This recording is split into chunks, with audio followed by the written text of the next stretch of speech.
I emerge from the bar, half asleep and fully drunk, ready to drive home in extreme excess of the speed limit. My car is parked 10 feet in front of me, headlights almost staring at me as though to tempt me further into doing something I already intended on. I take a few pathetic, stumbly steps toward it. The music from inside the bar still pounds in tandem with my head. Violet lights leap through the windows, painting the fog-filled air and dispersing around me. I regain my footing and once more step towards my dented 1999 sedan. A sober person would call it a horrible thing.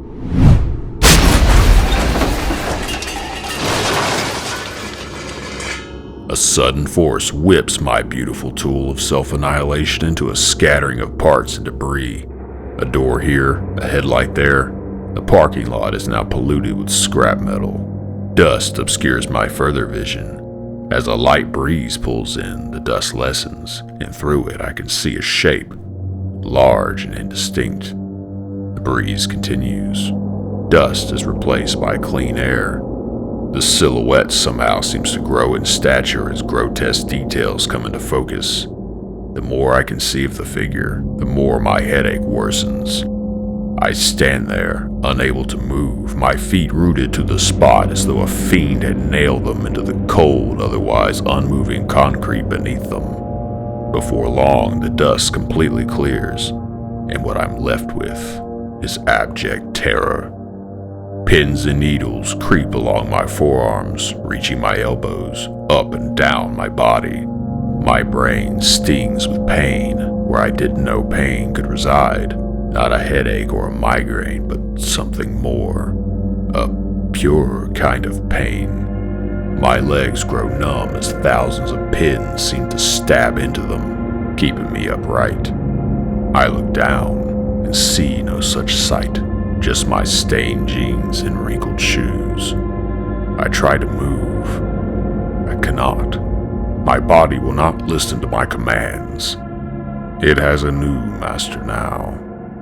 I try my best not to look at the figure, imposing and of strong stature, hovering above me in place of the moon. I can't help but look, really, truly look, and when I do, I can no longer look away. My eyes belong to it now.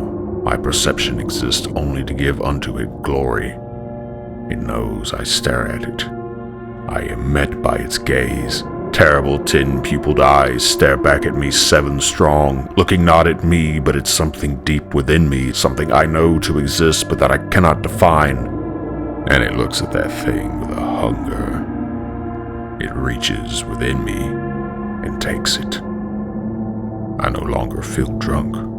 The weight of the sight before me increases tenfold under the light of sobriety. I feel my mind begin to slip through cracks undefined like a sludge, leaving my control for the sweet fields of psychosis-induced coma. In my new, undefined mental state, I begin to hear sounds come from the thing before me. The God. Whispers at first, then slowly growing until they become recognizable as speech. Am I doing the thing again? Ah, shit! My mind clears. I am myself again, and my body once again listens to my commands. I cradle my head in my hands as I wait for the headache to go away. The thing begins to speak again. Sorry about that. Used to be I'd come to Earth, drive a few of you crazy, go home and shoot the shit with the other cosmic entities around this galaxy. Now it's just me. I forget sometimes that there's no point driving you nuts anymore. I look at it confused. I muster the courage to ask it a question. The fuck did you do to my car? Not how I meant to phrase that. All right. Look, man, you really shouldn't drive while drunk. It's dangerous. Yeah, no shit, it's dangerous. Why do you think I wanted to do it? Did you have to turn my car into scrap to tell me that?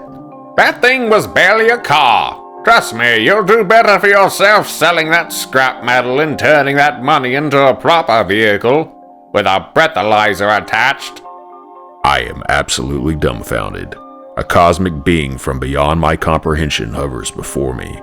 and it wants to talk to me about selling scrap metal and drunk driving? All right, man, I gotta go. Sorry about the whole almost making you insane thing. Later. As it leaves, I turn around to re-enter the bar. By the time I've sat down and ordered a drink, I've completely forgotten what I saw. All I know is that I really need to buy a new car, and then go for a booze cruise.